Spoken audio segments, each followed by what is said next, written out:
I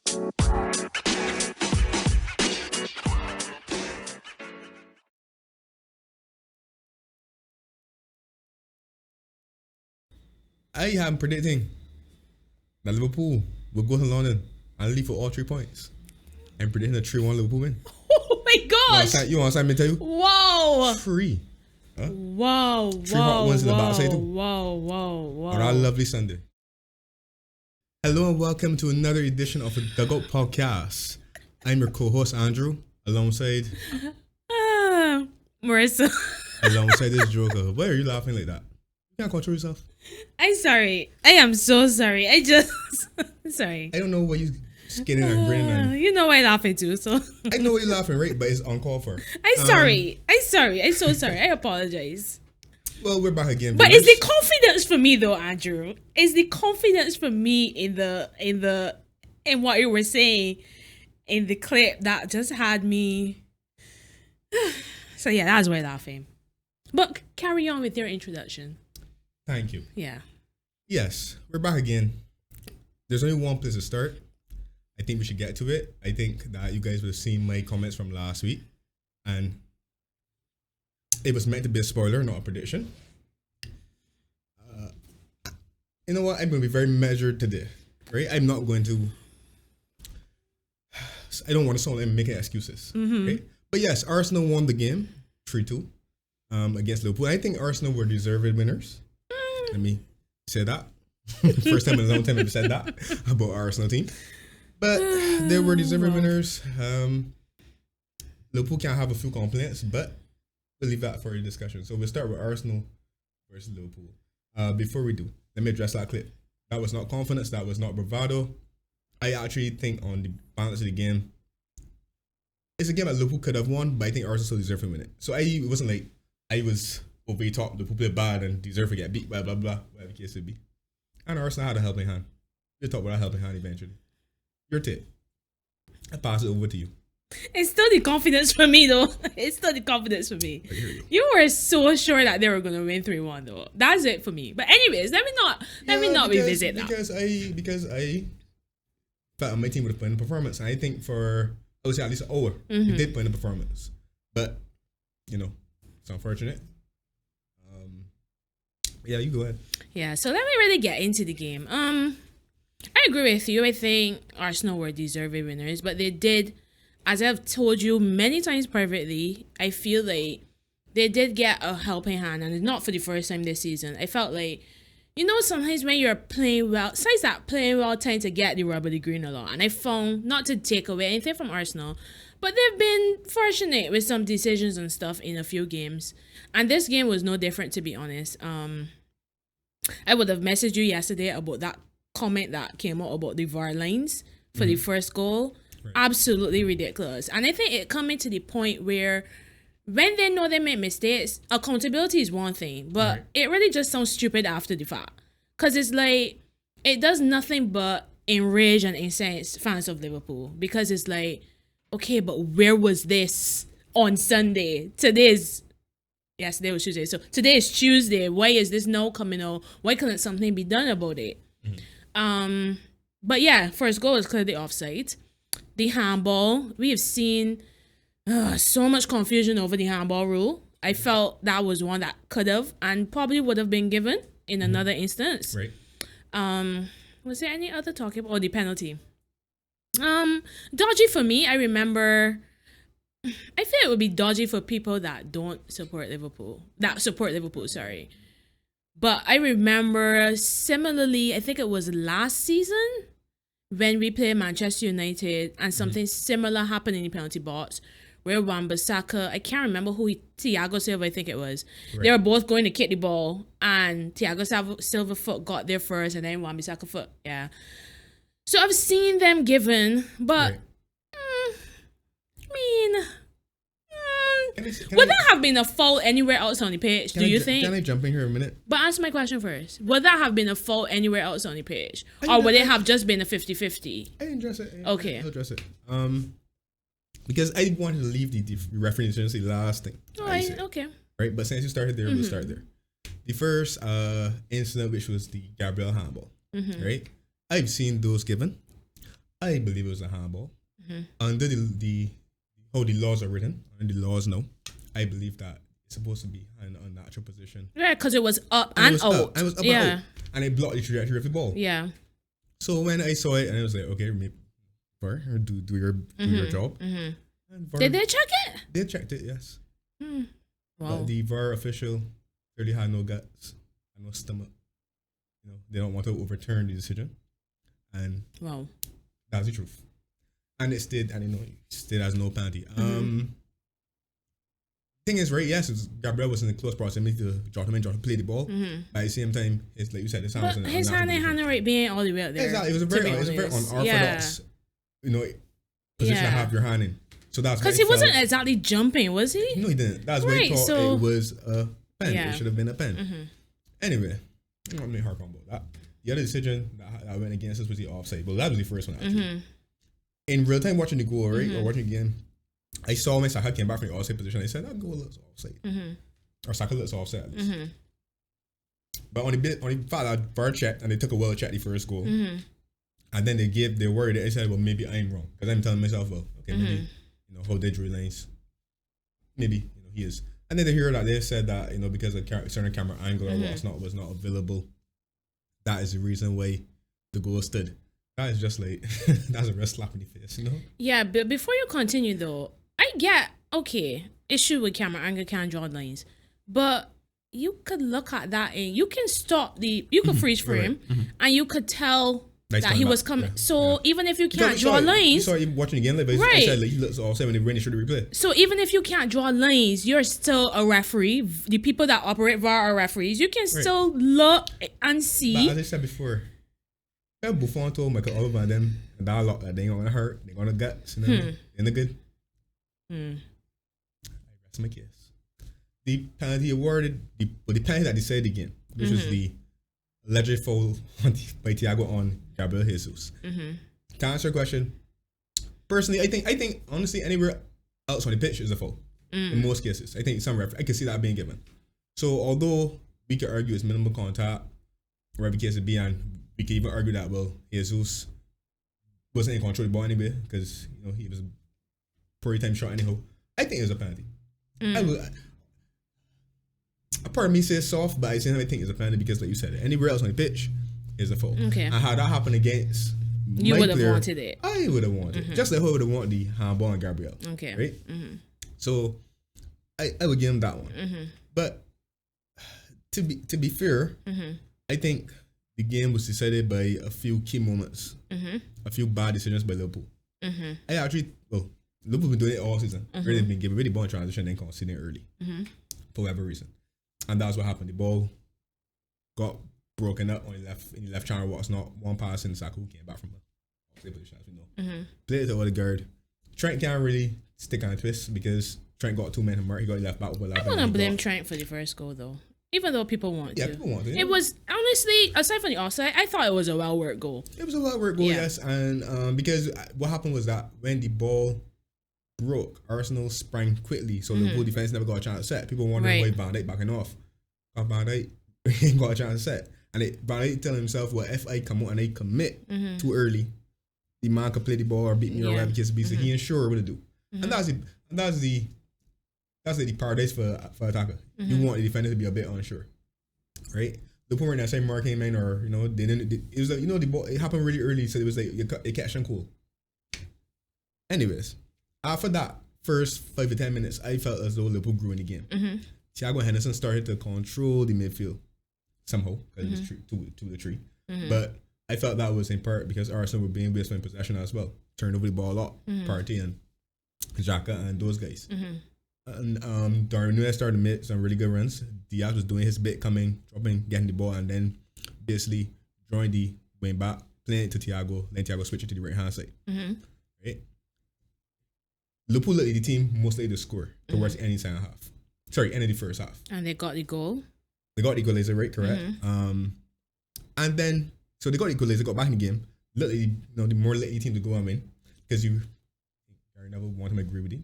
Said that. Arsenal team that needed half them a bit more. No problem. And then Liverpool made 2 bonehead decisions, in my opinion. First half stoppage time. have a free kick, a deep free kick. Mm-hmm.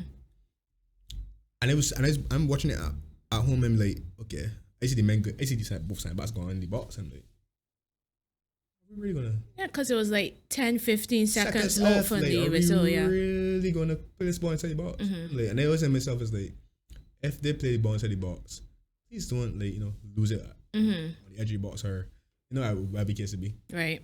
And because I honestly because I look at the time, I'm like, okay, well, I expect the ball to go back to one side back and just recycle it. Mm-hmm.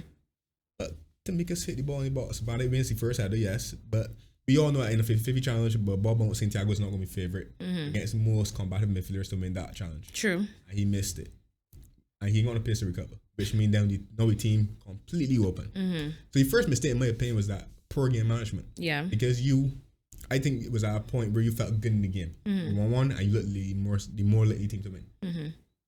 Interesting thing is that you're not the firm side coming in. Arsenal are. Mm-hmm. So I'm saying away from home, 1-1 at Emirates.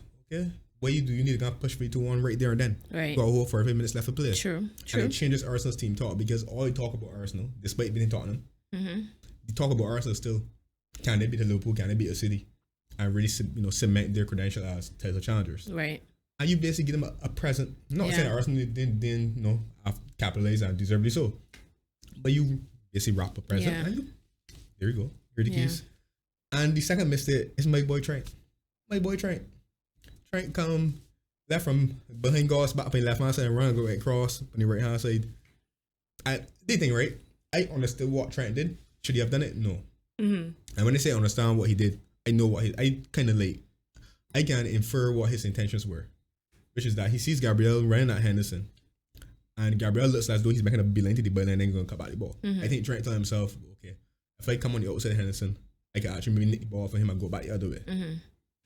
But Gabriel, clever bit of play, lock back in and, Trent complete OP picture, Henderson get wrong foot, and it's only to make a side back post. Right. The ball was stuck over the tapping. It's a real stupid goal to concede when all things considered. What it reminded me of is like, I'm not very good at FIFA. I like to play FIFA, but I'm not very good. It reminds me of I trying to control the man and then pressing the wrong button and he get the opposite direction that he's supposed to go. So disrespectful. But honestly, when I see the man just making a beeline to the left, I was like, what is he doing? Right, he didn't need to do it. Because it left a gaping hole right there in the middle. And it's like, so even if, yes, like you said they practice poor game management by taking the free kick the way they did, you still have plenty of time to stop that second goal from happening. Yeah. If Trent had kept his positioning, ball probably would not have made it to Saka. Defense is all about decisions, right? Yeah. Making decisions. And attack too. True. The best players make best decisions and vice versa. Very, very true. And Trent in that moment made a brain fart decision. Yeah. By trying to go and anticipate what Martinelli might do. Yeah. And what I'm saying is that I felt as though the game changed then and there because it changes the team talk. Arteta has to give half time. But then you guys get the second goal and it's 2-2 early on in the half. But before we even get to that, yes, we got a second goal, but Liverpool didn't play good in the second half. I know, yeah. And what I mean is that when I said the game changed because two things happened. It changes Arsenal's team talk, gives them a bit of belief, and Arteta can go and reorganize. And I'm imagining that he probably said to Partey and Martinelli, stop giving really kiss me to the ball so much. And they follow suit. And he instructed them to basically go man for man on Henderson and Thiago. Negate the influence. And then how the game changes that you're chasing the game already because it's no 2-1. Yes, you want to play the same type of football game as you did in the first half, but you can't because whether people like it or not. Like for example, I hear people saying, "Oh, Salah, didn't do much in the game." Salah, in my opinion, I think the first half, there were moments where Salah started to what I call stir. He started to get the better to him. He asked you a couple of times, and he hit like 2 shots, one in their post, one in far post. And he started to get lively a little bit. But what people don't realize is that Liverpool are predominantly a right-sided team. I hope I'm not giving rid of tactics, but everybody know that though. They're a right-sided team. Trent is the party. Trent is the party in two instances. For the opposition, is like, where's the weakness? Right hand side. Trent is the party. In the attack, Trent is the party too. So with Trent being out of the second half, having to go off injured, it meant that Salah's threat is going to be negated. Also, is a Salah who is not in form. Right. And the other problem that Liverpool had was that Jota on the left-hand side was not as effective. So he was not doing the job that Diaz was doing. And Which is surprising because Arsenal is like his favorite opposition. Yeah, but I feel as though Jota needs, I think some of the players actually need to trust Nunez a bit more because the only guy that seemed to be willing to give him the ball when he made the run was Diaz. Everybody else seemed to be holding it for an extra second or trying to force the ball down the right-hand side through Salah. I think habits are difficult to break. Right. Because it's like we're accustomed forcing the ball through Salah. Everything won't go to the right-hand side. But Trent did, and Salah ain't firm. So the part he done. Then the goal to get. The one time that we were able to play through is where we score from. That one chance that I can remember us really fashioning, and then the other chance where Nunez did get the ball in behind on that occasion and flashed one across and faced a goal. And nobody was there to turn it in. But the party was done. So I understand why then Klopp took off Salah because for me I wouldn't take him off because Salah on the field promised you at least one goal. True. In theory. But he took him off because Klopp told himself, well, Dwight Emmerich is fine. I'm happy with that. All things considered. I think that's where Klopp was coming from. And to lose it on the penalty call is a bit disappointing. But like I said, Klopp made an issue with the penalty. So my question to you now is, where does this leave your season? Especially with, I think I saw Diaz is out to December. Trying out for 2 or 3 Salah weeks. got a hat trick today in Champions League, so maybe that might ignite his season. You're talking enough motions. But where does this leave your season? 10 points from 8 games, it is? I think so, yeah. So where does this leave your season? Same way it was before. Average. Liverpool, the reality is that Liverpool fighting for the top 4 at this point in time. I still backing them to get there. Or at least make a fist of it. I don't think they're going to fall away, Who did you say last? Because I remember asking you last week whose place. No, I asked you whose place Arsenal is going to take, and you said Spurs. Yeah, from last week, top 4, yeah. Okay, so the current top 4, whose place is Liverpool going to take? Who's going top 4? City, Arsenal, Spurs and Chelsea. I think it is. You put me in a spot there. Yeah, that conversation. You don't got to answer right now because it's still I just right, because we ain't in a position to think about top 4. True. First thing we got to think about is getting some form. Yeah. Building some momentum. Getting back some confidence, putting a run of results together, getting closer first. And then, when you get closer, then you maybe can think about challenges. I'm not gonna do that last minute. I can't make any bold predictions. You trying to he learns. Again, right? He learns from his mistakes. Oh, shush. It wasn't fair enough. It's a mistake. The result was wrong. But let me talk about the refereeing decisions too. Okay. That boy Michael Oliver, he's no good. You know what I'm saying? Tell you, no good. He's supposed to be best referee in the Premier League. I don't know who's the best because all of them are very average to me. I find that man Michael Oliver late to these side games though. That reminds me of who's that one that retired recently, Mike Dean. Like they must always be the center of the attention. And it's not spoken about enough. Michael Oliver made some really, really harsh decisions at the most inopportune of times. It's crazy.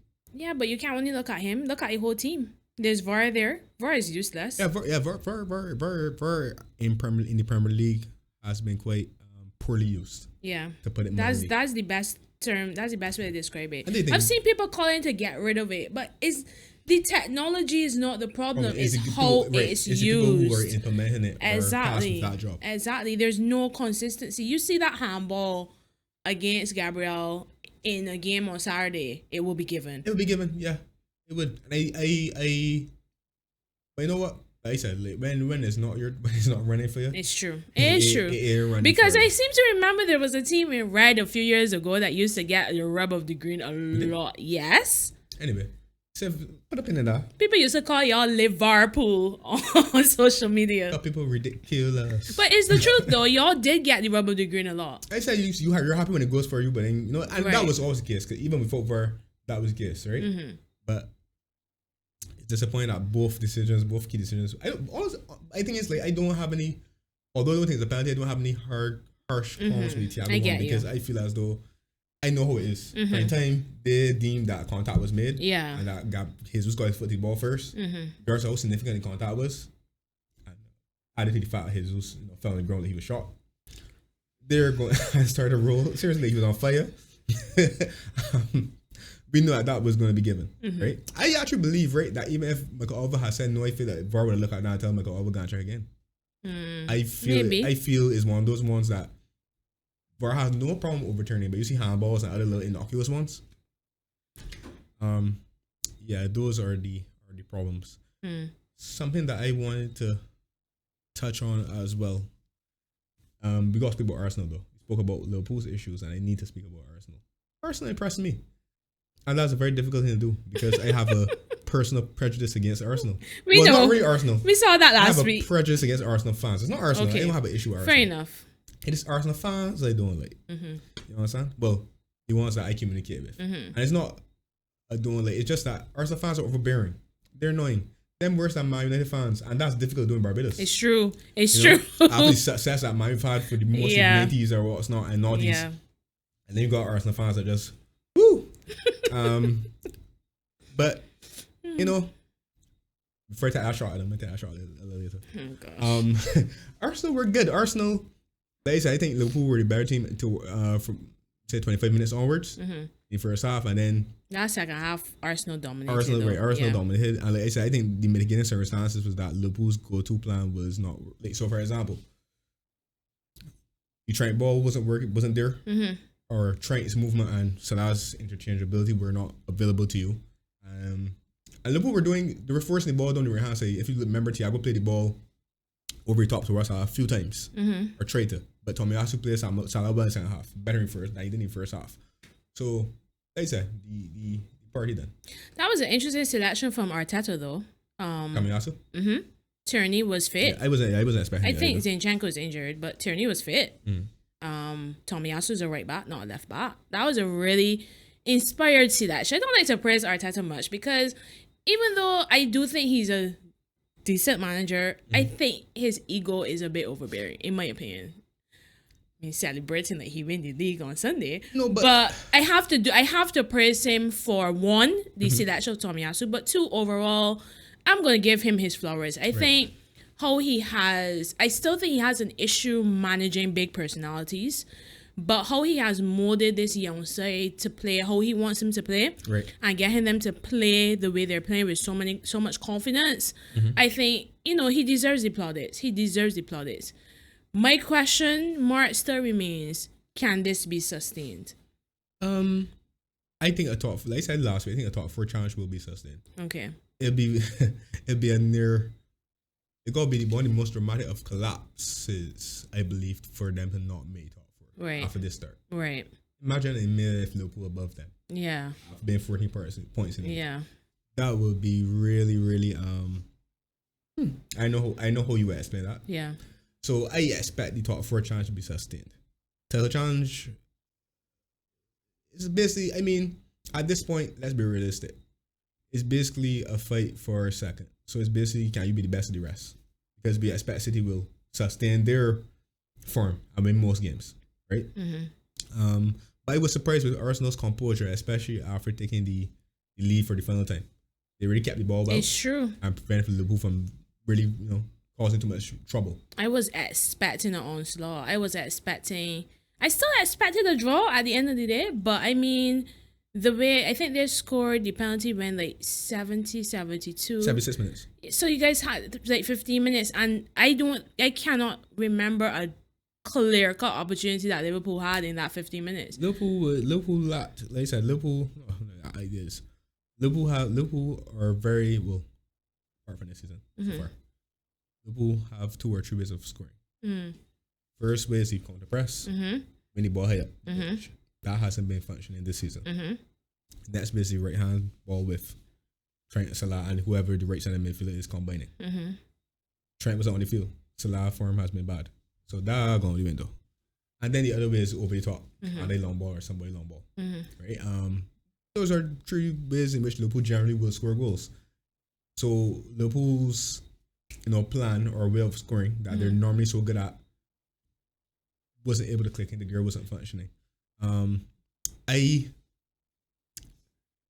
still keep on hearing people say, "Well, Mane," and I feel like that that man's name will come up in Liverpool discussion until this form turns. or something like that. Because I think that get me, like it's not Mane, it's completely impossible. That's like me saying Liverpool lost 6 straight home games, or Liverpool didn't defend their title because Mane was injured. Really? But that was a narrative too, though. It was a narrative. But I'm saying, like, that's too simplistic argument to make. It's a team of 11. Mane is a high quality player. He's my favorite Liverpool player when he was there. Mm-hmm. You know this. But Mane, people forget that in that season where Mane was injured, Mane was still in the team. And Mane had a bad season too, foreign ways. True. People forget that against last season, actually. Give us some examples where Liverpool weren't playing well. You said to me that we normally play well against City, and I said no, we don't. I give you an example. Last season's game against City, Liverpool didn't play well. They weren't defending as bad as no, but they didn't play well. If you remember, Liverpool couldn't play through, and the team got kind of stuck trying to play the long ball towards Salah. Right. And the only reason, but you see, the difference is Salah was informed. The only difference is Liverpool got a draw because of Salah, because there were 2 moments of magic. Come inside the left foot and played a nice through ball to Mane to score. And the other one was when he dribbled, sat Bernardo Silva down and dribbled to the man and went and scored by himself. Right. So, like, there have been times where Liverpool have been playing well, but players have been in better form.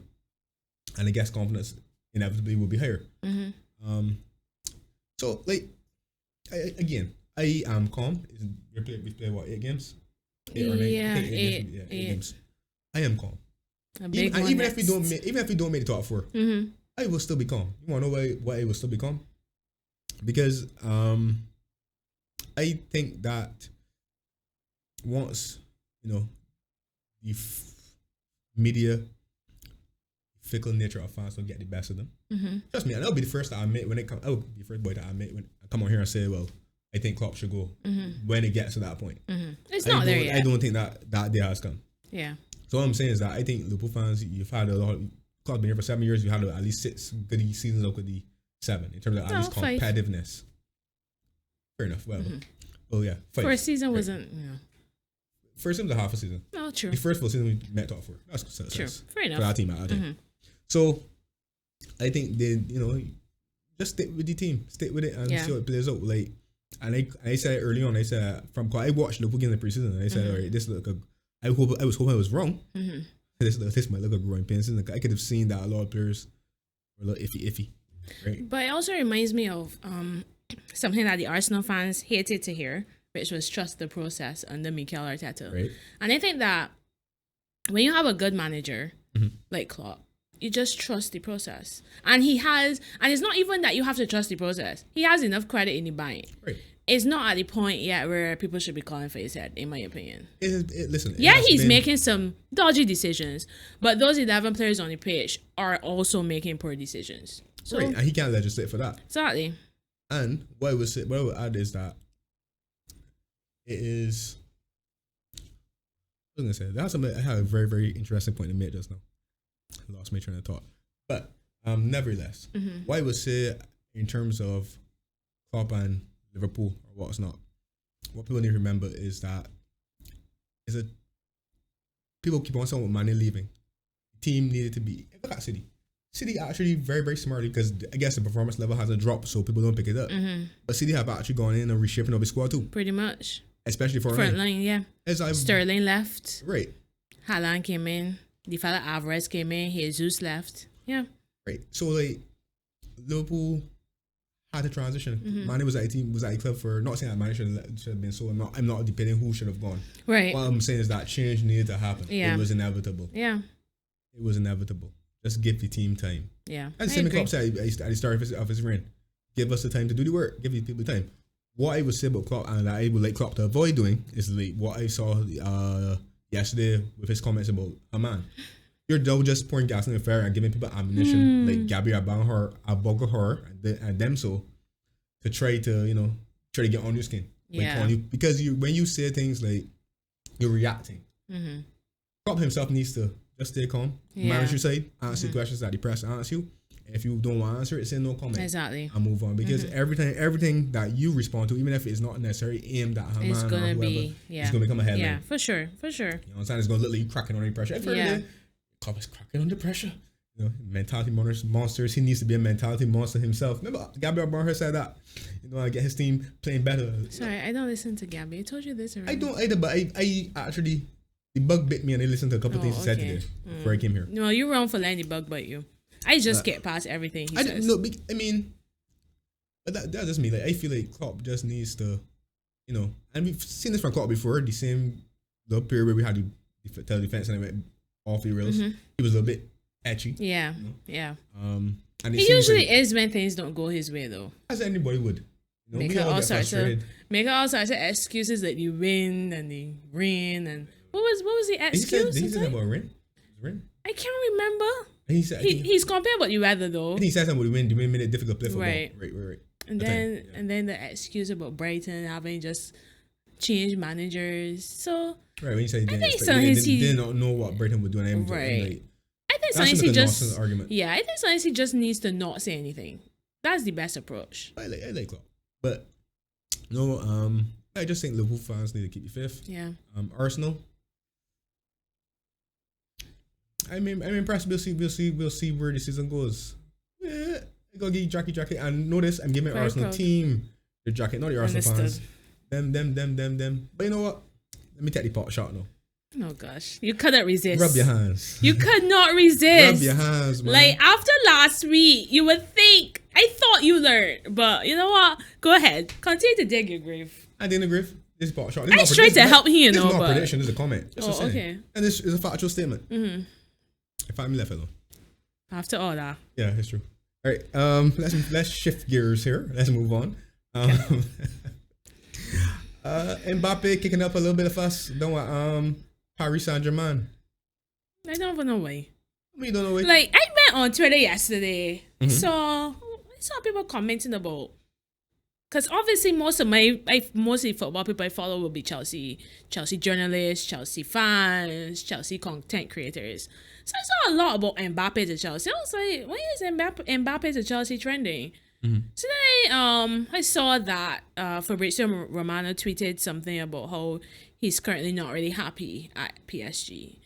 And I only read about it today. And I mean, why? Like, you literally just signed this astronomical contract and you kicking up fuss because what? You get promised that they would get. Because I think he made a comment about France as well that fed into it, where he said that he thought he was going to play with a traditional number 9 up there with him.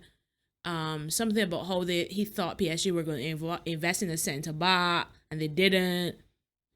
I mean, but then again, man is his sporting director, so he got it right. He's what? I don't know if it's true, but when he signed the contract, he was given all this power, so to speak. So that was just a little joke, but creative freedom. Yeah, exactly. So I'm like, and then I see that they're saying that he made a mistake by signing the contract, and I'm like, I don't even have time for it, because I feel like Mbappe. I saw your friend Born retweeted something that said Mbappe, like, he'd like to be the center of the transfer. Something about how he must be the main story in every transfer season.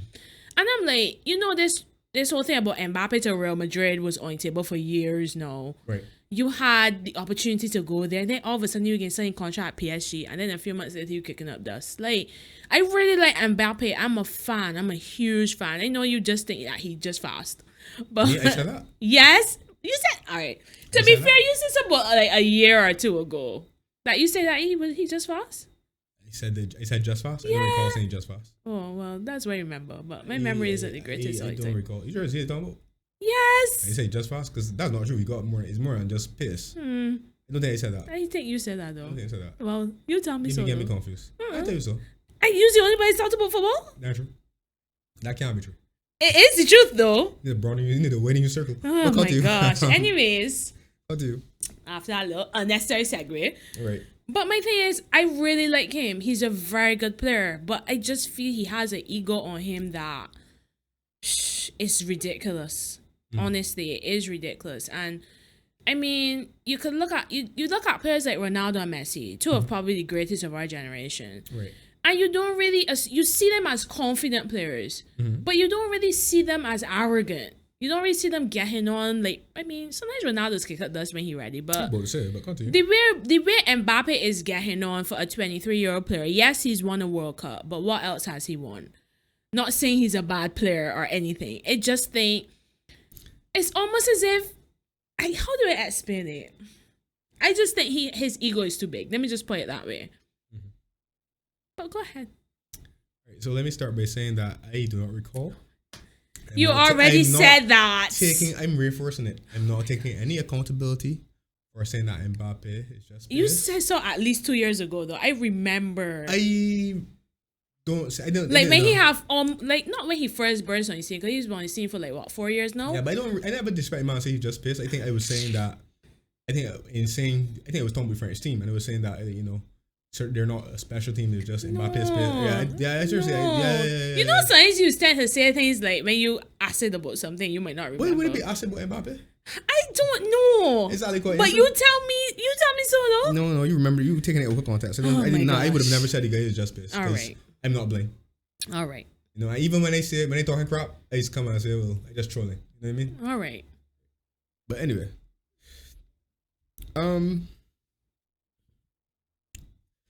It's just a big whole mess at Paris Saint-Germain, and it has been for a few seasons. It didn't start with Mbappe, but he has certainly added to it. The team is just not a well-run club in terms of football affairs. Yeah, and that's how I can simply put it. To put it in a nutshell, when you give a guy such liberty, such freedom, such power, correct, it's not completely undermines the coach. We've seen some well-respected coaches to have a go at that job and not seeing it out and having to part ways, and it slaps a player power. But it's not him, it's Neymar. You know what I'm saying? I think Mbappe, I'm not faulting Mbappe for signing the extension, to be honest. I did not expect him to resign, but at the same time, when he said his reasons were, okay, I want to deliver a Champions League to a French club and then move on. I can understand that. It's been a while since the French team has won. I ain't buying that though, but go ahead. They won I'm not saying it's the only reason. Obviously, we know the reason is money, probably, right? The salary that they were going to pay him at the time, and the freedom and different, perks that he got from that contract. We definitely know it's, but I mean, like, I think, because I'm not saying that he should lengthy contracts 4 or 5 years or what. I'm not saying that he has to honor the entire length of the deal. If you want to move on. What I'm saying is that you only signed a contract 5 months ago, but do you think you could at least play a season or two first? Talk about he won left in January. And I mean, even when he makes the point that he's not happy with the club coach, that's hardly any reason to want to move on, is it? And it's not like the guy disrespect you or you'll have a big fall. And he literally no come. You're not happy with the tactics. Fine. We all know you have the power to make a change. I'm assuming the hierarchy at PSG is saying to him, let's give it a little bit more time. Let's give it this season. It depends. If we suffer another questionable, I don't want to say questionable because they lost Real Madrid. That's not questionable. Where are they in the Champions League though? Because they drew yesterday. They're in a good position still. Okay. But unless I guess the PSG hierarchy, unless they lose in astonishing fashion again, in some sort of debacle and calamity where they collapse, like what has happened in recent years, right? Then yes, you might have a case to listen to Mbappe at that point and say, well, we want to make a change, or should they not win League One either, right? Then you can make an argument for that Mbappe, but I feel it's a bit premature, to say the least, a bit petulant, a bit childish, just come out of left field, and plus you got to consider Mbappe. There are not many clubs that can afford you, and many clubs that you want to go to either. That are gonna not say match your ambition, but match your financial ambition. Clearly, so probably Real Madrid and City. City and taking I can't see City. Not when Pep there, sorry. I can't see City splashing out that much money on here after. City got Haaland. So exactly. There's no incentive to go for him. Real Madrid maybe. I see him late with you, but I know how true. Real Madrid maybe, but Real Madrid then want that price can know a bit. Yeah. That is actually true. I think there have been seasons gone by where Liverpool were interested and he support the club and stuff like that. Yes. Liverpool cannot financially, match the deal that would take to bring him there. Yeah. And that's a whole character for in terms of how Liverpool do things. Yeah. Generally true. speaking. So that's just fantasy land. That's not going to happen. Mm. So if I was Mbappe, if it was not Kylian, but if it was Kylian, Relax get on yourself. with it. Yeah. Get on with it. Yeah. Play the football. The World Cup Season will no come up. start. If you really want to do talking on the pitch and help France retain the World Cup title. True. That's what you need to Exactly. do. Like first port of business. Don't worry about nothing else. Handle the World Cup. Then see where you are in January. See what you draw the late for Champions League. Who you're playing against. I take it game by game. The guy just got there as a coach. He's not a high profile name like in years gone by. Mm-hmm. But I think the guy deserves a chance. They're not doing that bad from what I'm understood. Like they're still in a good position in Champions League, and they're at the top of the League One, and they have a little lead already. So, talking about he won't play it. First and first, that's such a ridiculous idea to have. What? You sign for a club and you get the power to determine where you play on the pitch. That's the coach's decision. Exactly. No, the hierarchy at PSG can go to the coach and say, listen, Neymar wants to play on left. Sorry, not Neymar. I keep on saying mess up. Mbappe wants to play on left. Mm-hmm. No, we explain to Mbappe that you're the coach and you decide where he plays. But if you don't win such and such, that's your lane. That's your job. Well, That's happened before. Yeah. Luis Van Gaal, from my understanding, was at Barcelona. Mm-hmm. He wanted to play Rivaldo a certain position. Rivaldo didn't like it.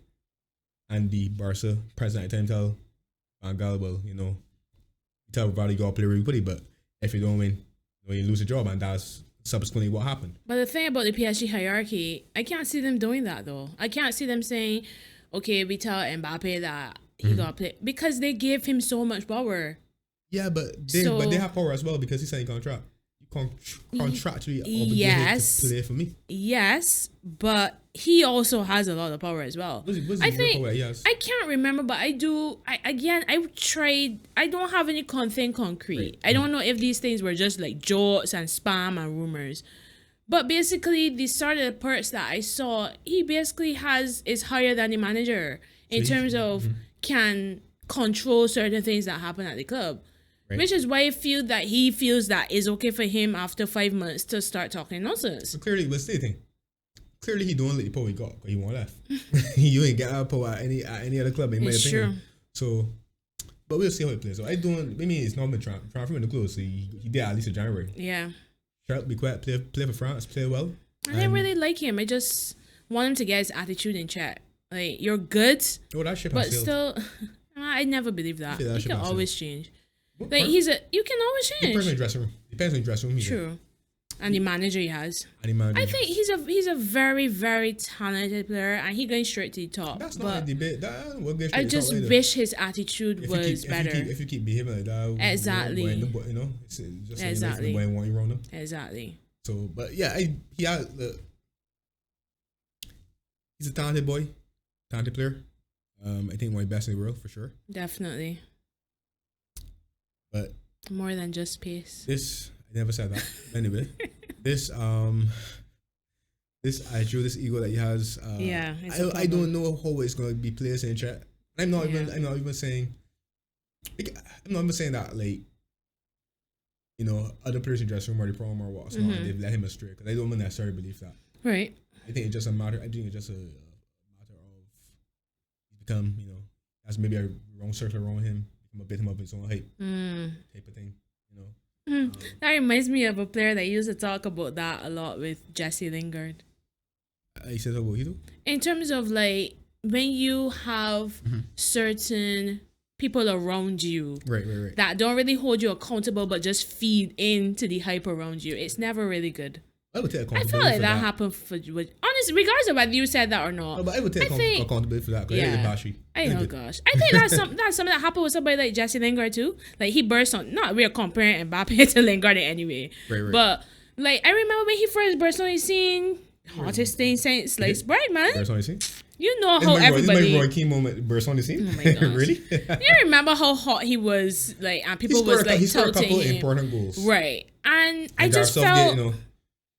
I just felt like he believed that he was better than he was. To be because honest. like, what happened with him was that at the time, I guess because of the goals he was scoring, the regularity in which he was playing for Man United, and then selected for the England team as well. Because let's face it, Southgate like a lot of non players.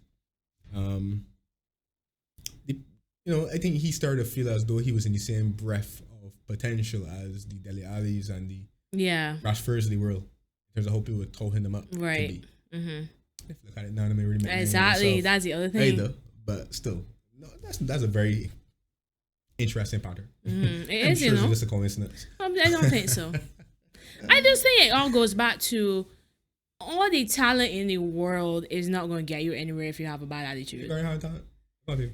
I was segueing back to Mbappe. Okay, I just think that some of my favorite players are not the most talented. They just have the right attitude. Right. And you got to understand that, you may be a superstar, but football is a team of 11 players. Right.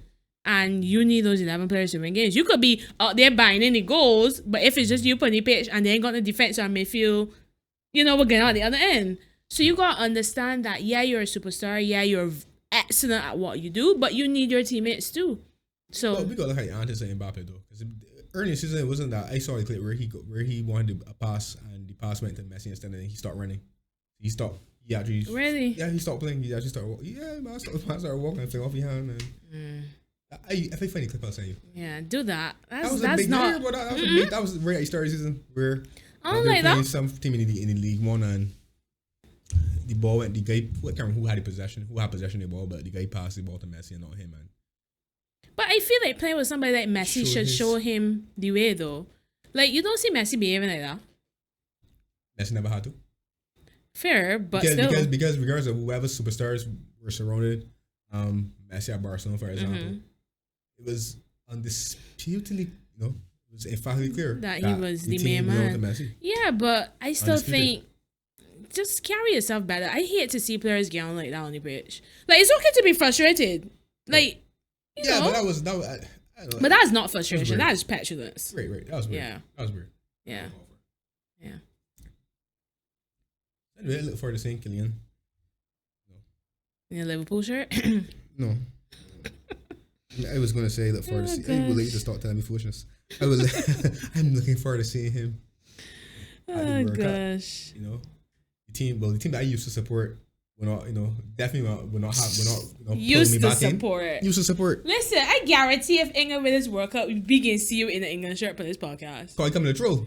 That's just it. That's all it is. Troll, he says. I come in to talk nonsense and I come in to enjoy myself. Right. Yeah, right. But listen, I thought you knew me well enough to know when I'm being serious and when I'm actually being honestly, when it comes to things. England, I just don't know. You talking crap because I don't brag about England. You ever hear me brag about England?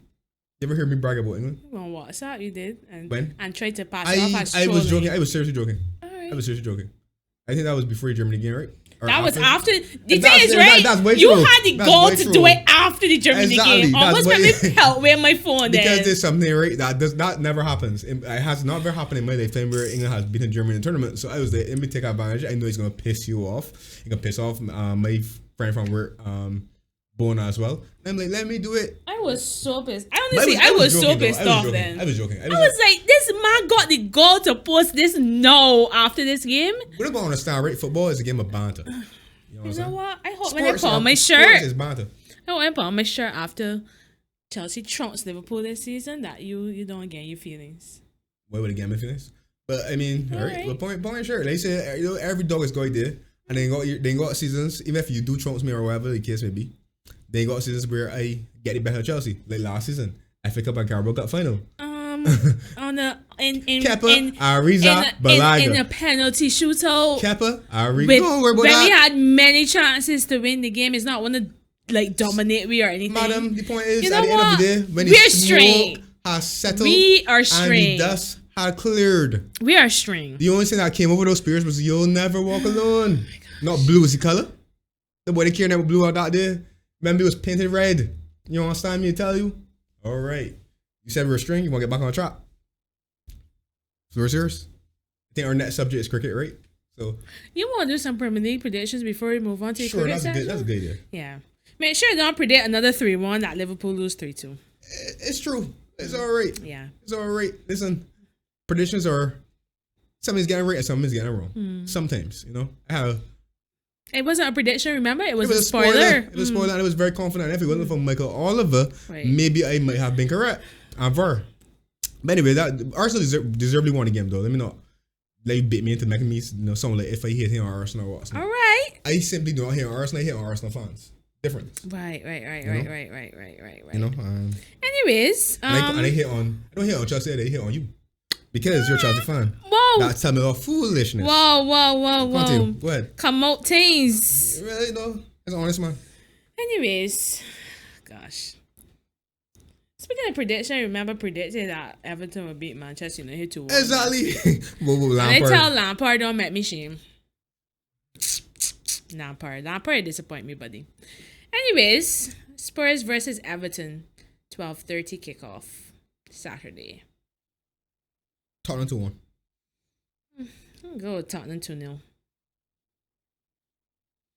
Man United versus Newcastle, Sunday. Got very much games on Sunday. 1-1. 1-1. Even though it playing at Old Trafford.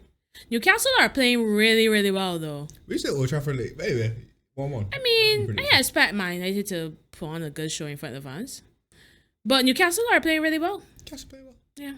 Newcastle, and with the influx of cash, Newcastle has had the ability to buy better players recently. That fella in midfield, I can't get his name pronounced, but he's very good. Morris. Yeah, it's very good.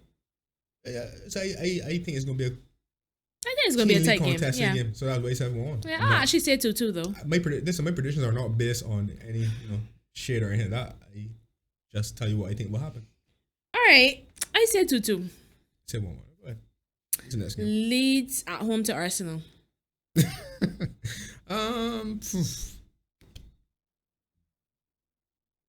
Arsenal 2-1. Arsenal 3-1. I was gonna say 1-1 draw, but Arsenal should stick 3 past them. I say 2. I think because of the historical tradition of that game, I always feel as though those games tend to be tougher than they look on paper. Fair enough, but I wanted to leave Villa and Chelsea for last, but Go ahead, leave I got a special game to leave for last, so I'll leave. I know. So Aston Villa at home to Chelsea. Steve Gerrard. All right. Rolling my You eyes. passed the ball 40 yards. You can sing the remix if you want. You are so insufferable here. At home to Chelsea. Villa Park. I'll go 1-1. I actually think Chelsea will win 3-1. Who ball today? All right. Call it a gut feeling. All right. This might probably get Gerard It might be sacked gas, if we not do guts, though. but go on. I keep going. At least I ain't digging myself a hole. I say 3-1, I'm moving on. Well, I ain't talking about I know, predicting right? scores and... You let it sit on the fence early last week. Last me 4 weeks if Arsenal to the challenge or not. You a fence sitter. That's what you were. Come off the fence. predicting a 3-1 wins to my team of fence sitter. But whatever. I'm not talking about that. I give you an example from last week, okay? All right. I still stick to that though. I know you still stick to it because you're a fence sitter. All right. Let's get to the big game of the weekend. Mm-hmm. Liverpool v... Whole second playing 10th or 11th could be the big game. Andrew, don't talk nonsense. I'm just answering the question. Seriously, don't talk nonsense. In this context. Don't talk nonsense. We're talking nonsense all night. Liverpool is Liverpool. Oh, Lord, see, you know what? Before winner, I don't want to beat me, but no. Finish your statement. How could you not take that? This is the biggest game in the weekend. I was being fictitious. I know. But I mean, like, in the context of what is, it's just... Oh, come on. Liverpool are not the 10th place side. They are 10th in the table now, but you know that they're bad. I'm just saying. Whatever. I'm just saying. Anyway, stop delaying. Delaying what? Okay. My prediction for that game? Come back to me and go first.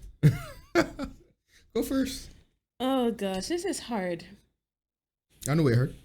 Because I still think at Anfield. Is that Anfield? Against City. It is. I looking sure? at...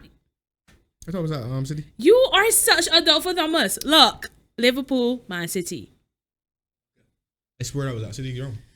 I mean, at Anfield, in front of the fans, just put 7 past Rangers. Probably seeing all the stuff that's being said about y'all. That stuff has been said for the whole season. But City come into town. Y'all got the better of them unsuspectingly for me in the Community Shield. Bay team just play at home and away. So City come in. If you home or away against Bay team, it doesn't really matter. I don't want y'all to win because we won't win. I want Man City to, keep Arsenal. Because if Man City barely lose and Arsenal win and open up a gap, oh my gosh, their fans are going to be ridiculous. That would be 4 points. I think so. It's still a big enough gap. It's a big enough gap that Arsenal fans will make it a big deal. You know this. But listen, and I might know it right, but you heard this. I'm very calm and relaxed and stress free. Right. Because they don't let Arsenal fans get to me. I just simply come over here and I talk. All right, you do you. I want. No, let me not say that. This is a tough one to call. This is not a game you can call on firm. Like, Pep versus Klopp has been one of the rivalries of the last few years. Oh gosh, but City look in some form. Want me to go then? Since you had No, I can go. I know my gut telling me to too. I was gonna say that too. That's my prediction. I think. Well, since you tell me it's at Anfield, because I thought it was at City's ground. So I was going to say... if it was City, it'd probably be like 5-1. You're funny. Yeah. You're really funny. Anyway, wait a minute. Wait, City got to play Chelsea though. Because I would like to hear your prediction for that. I would be very honest. I'll predict it. No. Okay, go ahead. Wait, I got to see Red playing first. Anyway, in the meantime, I predict that Liverpool and City, since it's at Anfield, I feel City. Okay, I feel City could win. Probably would win. Our favorites to win, anyways. But since it's at Anfield, maybe a 2-2 draw. But if City win, I wouldn't be surprised because I think that's I think the way how Liverpool are defending means that City will fancy their themselves to win the game at Anfield. Okay, and I think also form display part because I think the one time that we lost to City recently in the league would have been the same year when we had all those injuries and we weren't in good form and City came and won. And even Alisson was making mistakes in that game. So I mean, I expect City to win the game though, but I would say 2-2 just because maybe if you crowd out for it, maybe the team will show a reaction. Maybe. So Chelsea play Man City away in the EFL in November, but the first Premier League game that we play against them is January 2nd. At Stamford Bridge. I predicted no. All the way in January? Yeah, because Because it World Cup? I ain't sure, I think I know the Premier League I know they had requested that the week before the World Cup begins. Right. The last week of fixtures, no big 6 teams play each other. Oh. Weird. Damn. But yeah, 2-1 to Chelsea. Unfortunately, our Liverpool that we have, we're gonna get out of there too. Anyway. 2-1 to Chelsea at Stamford Bridge in January. Calling it no. I ain't changed my mouth quick though in January. Anyways, let's move on. Often do. Let's move on to cricket quick because I'm really ready to wrap up because you just insufferable tonight. Honestly, clearly somebody still bitter from Sunday. So let me just. I was never bitter from Sunday. All right, let me move on to cricket. I was never bitter. All right, I'm ready to move on to cricket though. But this is our show and what your show. We be you ready to move on to cricket. That don't mean that we should switch. Anyway, but yes, go ahead, switch. I just want to make certain things clear. You just killed me dead here. Anyways, so West Indies start their campaign on Monday. Right. Is it Sunday? Monday. Right. I'll be watching. I'll bracket my game is started? I think this first game started at 12 in the morning. And I would actually break my night sleep and watch it. I promised myself I wouldn't, but if I'm up early enough, maybe I'll watch a bit of it before I go hit gym. Yeah, I'll do it. I'll do it for the boys. As predicted, after watching the two 2020s against Australia, our batting is going to be the issue. I think in the first T20, our bowlers held their own really well, defending the modest 146, I think it was. But fielding, I don't want to be too harsh on you guys because I heard the trip from Australia is not easy. And then they were probably still jet lagged. They didn't have time to acclimatize. So I give them a break. But dropping 3 catches in the last over is not acceptable in my opinion. But I don't want to be too harsh. But our bowlers held their own. But the batting, and I think the struggles with the batting to me is reflected in the fact we basically made identical scores in both T20s against Australia, and then in the warm-up match against UAE made a similar kind of middling total of like 150 or something. Our batting needs to fire. Our bowlers can do a job. I know in the second T20, Obed had like a horror over that went for like 31. So you subtract like maybe 20 runs for Australia total, maybe would have been chasing like 160 or so. Right. But our batting needs to fire. We need more from Puran. Puran has had a wretched time in T20 internationals this year. He needs to step up, especially with he who shall not be named in Guyana. Still, instead of in Australia. Right. We need Puran to step up. We need Powell as the vice captain to step up. And we really need our top order to fire. We need our batters to consistently put up 170, 180 to really go deep in this tournament. That is my assessment. Yeah. I share the assessment as well. I believe that we definitely, our scores will have to be 170, 180, 190. I don't think though, and this is my spoiler for cricket, I don't think that we will consistently, maybe a one-off game, I can't see us consistently batting well enough to get those sort of scores. So I expect our scores will be 130 odd, 140 odd, 150 odd. I agree with you. I think our bowling, for the most part, will do a job. But I still feel as though some of the personnel in the bowling lineup will have that occasional horror over that you just described. Yeah. And that will put us on the back foot because I just don't see it from the batting lineup. I can't see the regular posting of those type of totals that you're describing. Yeah. For us to be competitive in this tournament across the board. Like I said, I expect we'll win maybe a couple of games, 2 or 3 maybe. Will we get out the qualifying round? Yeah, I believe so. I believe so. I'm expecting the worst. Hoping for the best, but expecting the worst. I think we'll get the qualifying round. But it's like, do you really want to get the qualifying round and then face the pain you get in the tournament, the main tournament? But that's the funny thing. I remember when I was looking at it because it's the first 2 from each group. Right? And I guess the winner of one group goes in one main group. The second place goes in. I was actually looking at it, and I can probably confirm shortly, but I could swear it may be better for us to finish second in the qualifying round because I think if we win, we might go in a real tough group with like Australia, England. And I've watched Australia and England because England down there as well for 2 T20 or 3 against Australia. Them men putting up 200s, 180. Them started tight, and Australia lost both games by 8 runs. But those are the sort of totals you gotta put up because England batting can just go. Yeah, Australia got really deep. Exactly. Australia got the middle order to go hard at the end, and that's what I'm saying. Against these sort of teams, these are people that we should be looking at. I was really proud of the fight in the first T20 because, as you said, it shows our bowlers can hold their own. But look at what happened in the second game, and we gave away more runs.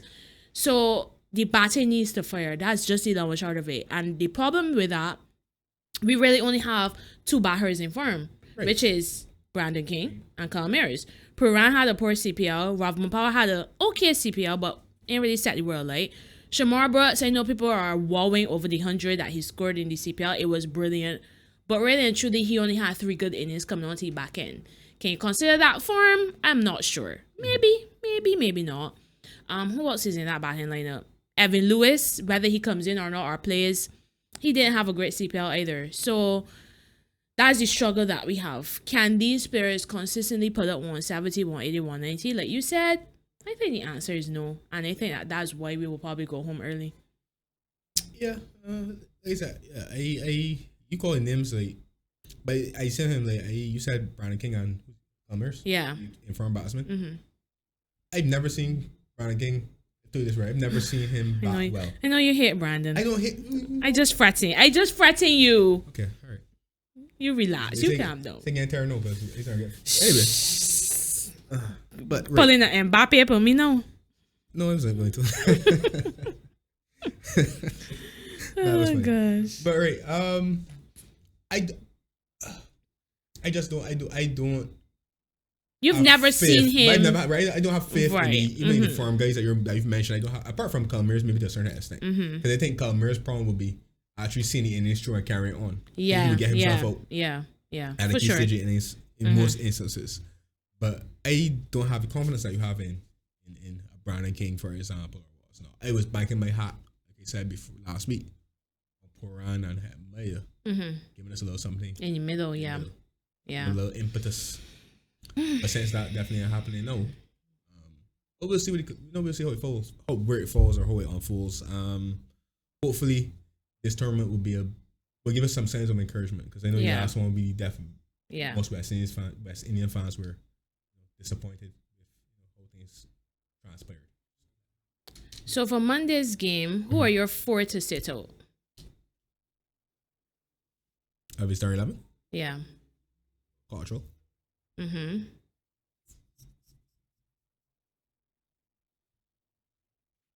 got your my squad. What's that? Interesting. You mean to give mine? Yeah, go ahead. Sure. Cottrell will sit out for me for sure. Oh, this is easy. Johnson Charles will sit out for me for sure.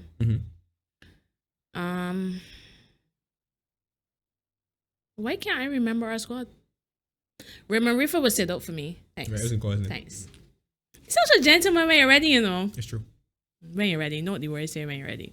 It's true. Yeah, so Johnson Charles would sit out for me for sure. Cottrell would sit out for me for sure. And Raymond Rifa. For me, those are the 3 that should definitely sit out for the first game. I know, but the 4th one is a tough one. 4th one's a tough one. Okay. Yeah, because then do you sit out Yannick Correa and only play 1 spinner? Listen, I actually see 3 that you mentioned.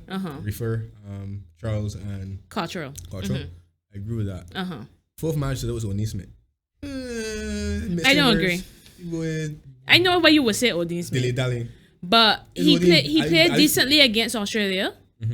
He got us some good runs that got us up to a decent total in the first game, and he bowled well. But can you really play both Brooks and Evan Lewis in that middle order? Because that's where they were bat, essentially, in the middle. Because you're not breaking up Mears and King. And then we'll play Shamar Brooks at 3, at least in these first couple games, to see how he goes. I think he deserves that based on the form. Capitalize on the good form he has for the last 3 innings. He's in better form than Evan Lewis. Give him the shot, see how it goes. And then if he doesn't do well, at least in the first 2-3 games, then you play Brian Lewis. But I would play Correa. I think Correa didn't bowl well in the second T20 against Australia, but he bowled really well in the first. And that's what you're going to get with leg spinners. Right. And then we'll play him and he could bat. So I think that would be my 4 to sit out, at least the first couple of games. Charles, Cottrell, Rifa, and... Is that Lewis, I think? Right. If O'Dean Smith doesn't perform, Raymond Rifa is a straight swat, in my opinion, for that role. Okay. But I'm actually worried about seeing this game play Johnson Charles. I'm very worried. Because he has played all the games in Australia so far. Right. A couple as a keeper, a couple as not a keeper. I'm hoping that because I saw Puran with the gloves in the second T20, that means that Puran needs to take up the gloves for us to play our strongest 11. Because for me, Brooks and Lewis will give you more than Johnson Charles. That's just my personal opinion. Johnson Charles should only play if Puran for some reason cannot keep. I agree, and that's what I was saying. I think I said, I can't remember percent to you, but I did say to someone that I think Puran should be keeping. Yeah. But maybe honestly, I've watched Josh Butler since he's become captain of England, and it's tough. Right. Because he got to be running up and down from behind the stumps. Yeah. So I know it's tough. But still.